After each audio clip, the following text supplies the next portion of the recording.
கோவையில் நடந்த மாநகராட்சி கூட்டத்தில் கவுன்சிலர்கள் கடுமையா மல்லு கட்டிய காட்சி பெரும் பரபரப்பை ஏற்படுத்தியிருக்கு.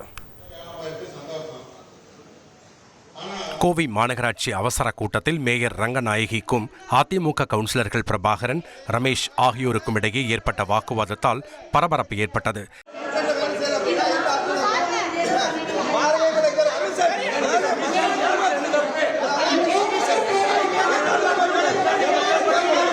கூட்டத்தில் காந்திபுரம் பெரியார் அறிவுலகத்தில் பெரியார் சிலை அமைப்பது உள்ளிட்ட 67 தீர்மானங்கள் நிறைவேற்றப்பட்டன.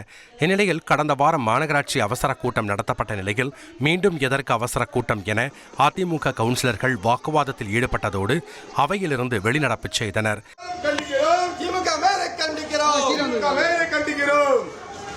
மேலும் திமுக மேயர் ரங்கநாயகி லஞ்சம் வாங்கிக் கொண்டு தீர்மானங்களை நிறைவேற்றுவதாக அதிமுக கவுன்சிலர்கள் குற்றம் சாட்டியுள்ளனர். குறிப்பாக செம்மொழி பூங்கா பராமரிப்பிற்கு ஆண்டிற்கு 6 கோடி ரூபாய் செலவிடப்படுவதில் முறைகேடு நடப்பதாகவும் குற்றம் சாட்டியுள்ளனர்.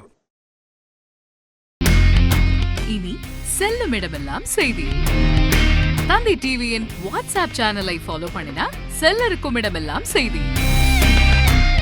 இதோ QR கோட் இப்பவே ஸ்கேன் பண்ணுங்க, ஃபாலோ பண்ணுங்க.